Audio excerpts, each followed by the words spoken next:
Y'all know I love divas. Mariah, Whitney, Aretha, so many more. And in a recent group chat, I asked my friends, why are there no divas anymore? There were lots of answers. My friend Jerome Campbell said it was the decline of the church choir to recording career pipeline. They also said social media, which diminishes the diva mystery, etc., etc. And then my friend Paris Alston, shout out to you in Boston, Paris, said society traded divas for baddies. That struck me because we do have more baddies now than we do the conventional diva. Okay, so first off, what is a diva and what is a baddie? I'm no expert other than being a massive fan of both and loving pop culture. So this is my very non-definitive, very subjective, humble explanation as a fan. Okay, a diva has to have a few things. One, true vocal power. Sorry, not sorry. A diva has to be able to belt out some pretty iconic runs, okay? There's gotta be protein here, substance. It can't just be ornamental and looks and makeup. There's gotta be real talent. Next, there has to be what I call bigness to the diva. This is the opposite of a woman shrinking herself. The diva doesn't take up space. She commands space. This is not the girl next door, babe. This is the goddess on earth. So worship. A diva also has to be down with the gays and the cause. If a drag queen is not playing you, you're not a diva. I don't make the rules, sorry. The next thing a diva has to have is mystery. Again, not the girl next door, not super accessible to most people. A diva is shrouded in enigmatic energy. A diva doesn't need to give interviews anymore. She's past that. Think Beyonce. Okay, now to a baddie. The baddie is, well, a bad bitch, which by the way is not lesser than the diva. Don't get it mistaken. They're on equal footing. She's just another font. The bad bitch is unapologetic. She's not out here trying to be palatable. Whereas the diva doesn't give interviews, the bad bitch does. And she brings an I don't give a fuck energy to the interview. Not always in a super subversive way, but in a I know who the fuck I am and I don't need to over-explain in this interview type of way. Think Megan Thee Stallion. A baddie also has a very distinct style. She is singular. She's not following trends. She's starting trends. She is on the vanguard of cool. And finally, a baddie has aura, a magnetism, a presence that makes you keep watching her. Okay, this whole intro is in service to my next point. That when I think about the lineage of baddies, like who paved the way for the baddies of today, there is one artist that embodies the baddie spirit in my mind most of all. As in, she inspired generations of baddies that came after her. In my mind, she is one of the architects of the house of baddie. And there's been baddies forever, okay? There were baddies before her. But when I think of late 90s, early 2000s, we are, of course, talking about the princess of R&B, Aaliyah. A young girl who became a woman as she made music history, transforming R&B and redefining pop and hip hop, and one of my favorite baddies of the late 90s and early 2000s. I was 14 years old when her Try Again video with Timbaland released, and I remember thinking she was the coolest girl. That blue smoky eye, the low-rise leather pants, the embellished bra and choker.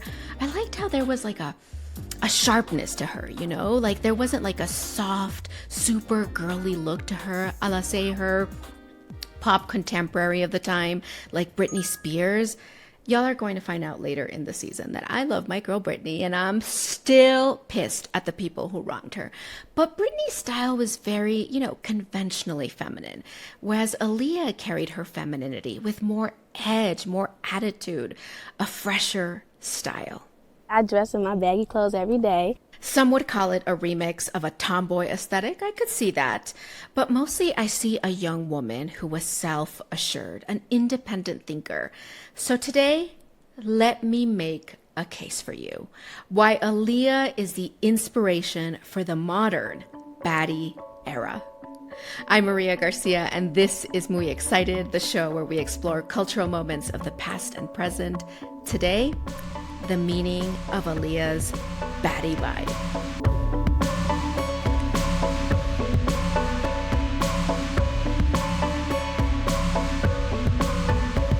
Aaliyah is born in Brooklyn on January 16th, 1979. We love a Capricorn, which honestly to me feels very right for her style. Capricorn is unfrilly and unfussy, and combine that with her Aquarius rising. Girl, I can spot an Aquarius rising a mile away. Think David Bowie. Aquarius risings are not concerned with trends. They bring outsider ideas and aesthetics into their personal style. They are higher-minded, thinking more about style philosophy rather than fads. I love them. I am raising an Aquarius rising, so I gotta shout them out because they are visionaries. Anyway, Aaliyah is actually born in Brooklyn, but her family moves to Detroit when she's 5 and she's raised there.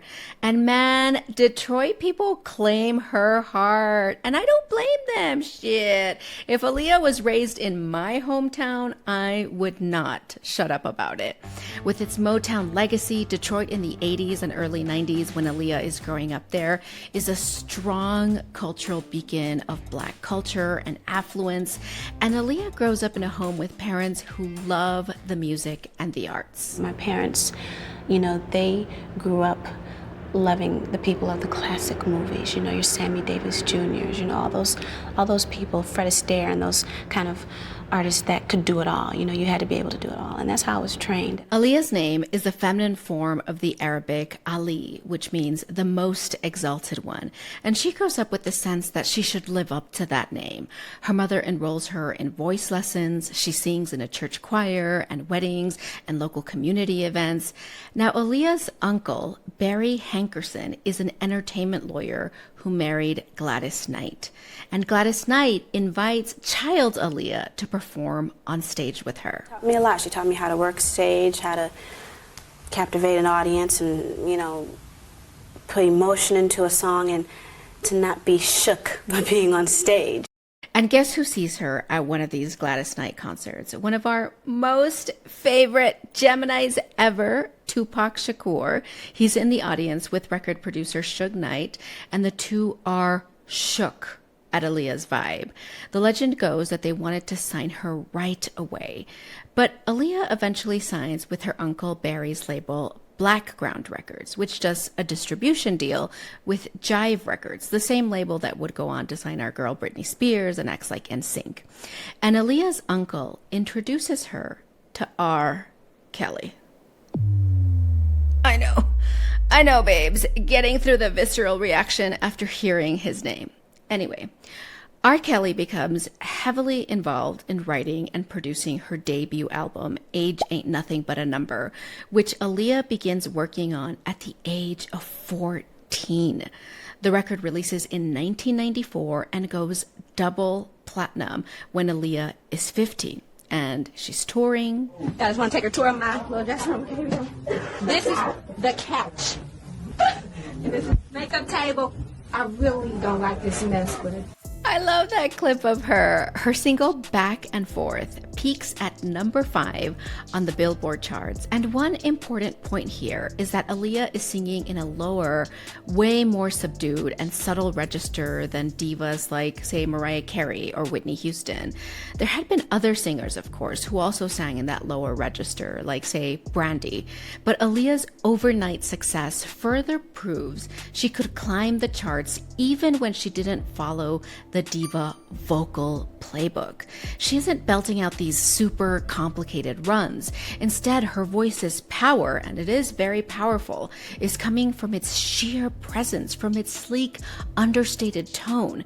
People are like, who is this mysterious girl from Detroit? I was like, who's that cool girl chilling like this? And with the cute little stomach. I was like, yo, man. Oh, she looks so cool there. I had to put on some sunglasses, babe, because let me tell you, Aaliyah is my lifelong inspiration when it comes to sunglasses. This is my addiction, is sunglasses.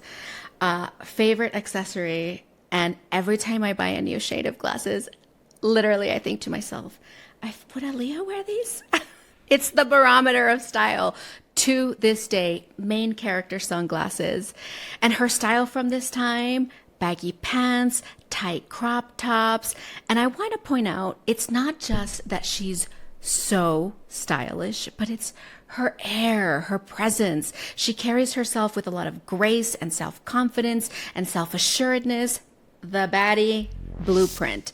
And she is distinct in her style. This is her talking to MTV News. I did want something to kind of set myself apart from everybody else. And I would say the kind of the jazzy type of flair that's in my songs kind of set me apart. She just looks so fucking cool in that video, in every video from this time, that people kind of forget that she is a 15-year-old child. And that's also partially because of the way her sound and lyrics are packaged by R. Kelly. For example, in the song No One Knows How to Love Me Quite Like You Do, which is written by Kelly, Aaliyah sings, "When it comes down to the things I like, boy, you know just how to satisfy me." And then Kelly in the chorus sings, "Leah, you're the only one for me." Oh, this is where it gets so disturbing, because her first record is both a historic album, like a testament of her immense talent, and also a record, like literal evidence of the grooming that she's being put through by Kelly. Before I tell you this next part of the story, let me say this straight and clear and loud. Aaliyah's talent, her vision, her artistry overshadows anything Kelly did, and she is not defined by the abuse she endured. And we're going to be talking out here about her musical legacy for generations. That is her true story. So let's get through this horrible chapter. I promise it won't be long. And this is all according to court documents stemming from R. Kelly's trial. Months after her first album's release, we now know that 15-year-old Aaliyah becomes pregnant, and that R. Kelly bribes a government employee to make a fake document stating Aaliyah is 18 years old. He plots to secretly marry Aaliyah so she can get an abortion without her parents' consent. Aaliyah and Kelly marry and end the pregnancy. She is 15. He is 27. Soon, her parents find out and annul the marriage, and she never discloses the details publicly, but later talks about what a difficult chapter this was for her. That was a rough time for me, to be honest and be real, for me to get through a very tumultuous period, but, you know, I got through it, and, you know, my mom has helped me today, and I got through it with the support of my family. Aaliyah's family helps her start over, far from Kelly. She goes back to Detroit. She attends a performing arts high school. Imagine that, like having a platinum album that sells 3 million records, and you're just casually going back to high school. And she takes this time to think about what she wants to do next. She doesn't just want to settle with the starter fame she has accomplished. She wants to innovate. Again, Aquarius rising, honey. She wants to create a sound that is forward-looking, vanguard. And her uncle is like, I've heard of this new duo that's creating some pretty different kind of R&B. They're called Missy Elliott and Timbaland. And just as an aside, I also listen to Aaliyah's music and hear that it's informed by one of Aaliyah's idols. Wow. Right? Sade, she's everything That's to a great me. Can't miss a shout out to my girl, Sade. Anyway, excited to get to this part. Now, at this time, our girl Missy Elliott was just starting out, and so was Timbaland. Aaliyah is the star at this point, and she's giving these new producers a chance, and she's into them. Aaliyah likes Timbaland's sort of start-stop, three-step sound that combines pop and soul and electro-funk, and what follows is pop history, and truly an iconic R&B record. Babe, this album is in my car multiple times a month. It is timeless. Like, you listen to it now and it still sounds futuristic. It still sounds modern. We're talking about 1 in a Million, which quite literally changed music forever. There's R&B and pop music before 1 in a Million, and there's R&B and pop music after 1 in a Million. Aaliyah's moody performance combined with Missy Elliott's songwriting and vocal arrangements and Timbaland's sort of freaky futuristic beats amounted to a brand new kind of sound. The album is the reason, say, Destiny's Child, Say My Name, and other hits came to be. Aaliyah paved the way for darker, more complex R&B. She proved that you didn't need to be singing these Mariah Whitney diva notes to make it. The album is the talk of the town. People are like, what is this?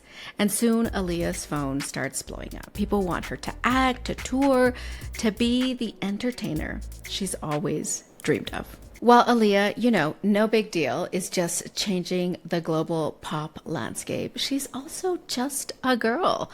She's out here living her dream life. I'm trying to set up for a little massage, a little massagey, a little waxy. Pamper her.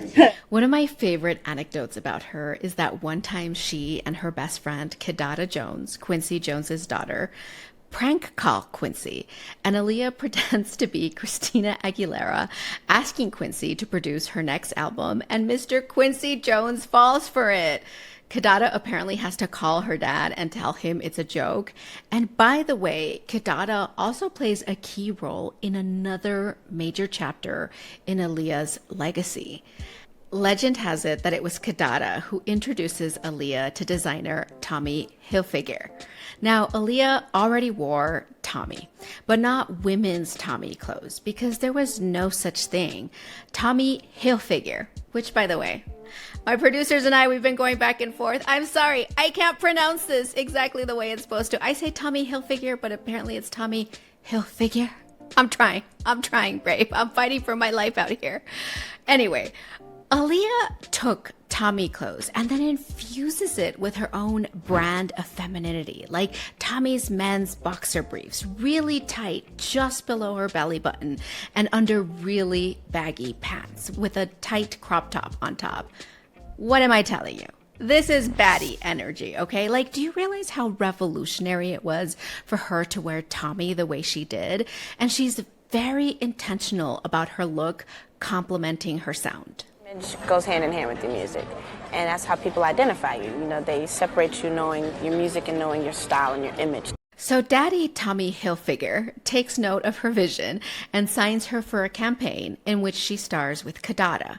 And that, my friends, is what inspires Tommy to create a women's line. Our girl Aaliyah is so visionary, so sure of how she wants to look, so distinct, she inspires a whole moment in fashion. Again, one of the criteria of being a baddie. So then, who comes knocking? Hollywood, of course. At an awards show once, producer Joel Silver notices her and asks her to audition for his next film, Romeo Must Die. Aaliyah lands the role, and the film is a box office success, cementing Aaliyah as a legitimate actress. Poor baby, have I got you all wrong? You don't have a clue to what I'm about, do you? I don't know, why don't you tell me? Her next role is the original vampire Akasha in Anne Rice's Queen of the Damned. Y'all know I love my vampires, okay? The hottest, queerest of creatures. I love my mean daddy, the vampire Lestat. And you know that I am deep in the lore, okay? And in the vampire books from Anne Rice, Akasha is the mother of vampires. She is the queen vampire. She is ancient, she is alpha, and she is out to ruthlessly create a vampire matriarchy. Join me or die. It is a massive role, and the fact that Aaliyah plays this role in her second movie, it speaks to her command, to how seriously she commanded to be taken, unafraid. One time she shut down another actor. People speculate it was Isaiah Washington, but I don't know. That's just the lore, for homophobic comments. She's new to the industry, but baby girl is a standard bearer even off camera already. She is also set to star in the upcoming Matrix sequels at this time. I've got good friends, I've got a beautiful family, and I've got a career. I am truly blessed, and I thank God for his blessings every single chance I get. Aaliyah is also working on her third album, and she's really come to her own. You can hear the evolution from her first album to her third, where she's combining funk and electronica with R&B. And then we get to August 25th, 2001. Aaliyah is in the Bahamas filming the video for Rock the Boat, an amazing song for what would be her upcoming album. She boards a private plane after the video with 8 other people, and the plane crashes soon after, killing the occupants. The aircraft was overloaded, and the pilot was soon discovered to have cocaine and alcohol in his body, and he was not qualified to fly that particular plane. That was a quarter century ago this year. And yet Aaliyah's legacy is as prescient as ever. Her music, her style, her aura is as cool, as inspiring as ever. And her devotion to her vision as a young artist. I have to honestly say that everything is worth it. The hard work, the times when you're tired, the times when you're a bit sad, the good moments when you're on stage performing in front of thousands of people. In the end, it's all worth it because it really makes me happy. She showed us self-assuredness doesn't have to be tethered to conventional feminine aesthetics. She could sing her way, skipping the Diva 8-octave playbook of the Mariahs and Whitneys of the 90s, and still revolutionize music. She could survive a really dark chapter and emerge in command of her art and her career. You know, in that interview we just played you, the interviewer asks her what her legacy should be. It's hard to say what I want my legacy to be, what I want people to say when I'm long gone. I want people to look at me as a full-on entertainer and a good person. Of course, we see Aaliyah as a good person, and of course, one of the greatest entertainers, and also a visionary, an artist who had the instinct to break out of the well-established pop mold of the time and pave her own path. And because she did, now we have the modern baddie. And although baddies are timeless, there have been bad bitches in every era of history. From the beginning of time, Aaliyah carried that torch in the early 2000s and extended that lineage. And the lineage that followed, SZA, Solange, even Cardi B to an extent, is all informed, in my opinion, seemingly inspired by Aaliyah, a girl who flourished into a baddie before our eyes and showed us how you don't have to be the loudest or the most conventionally feminine to be sexy, cool, bad. Because bad bitches, baddies, their power is in their spirit.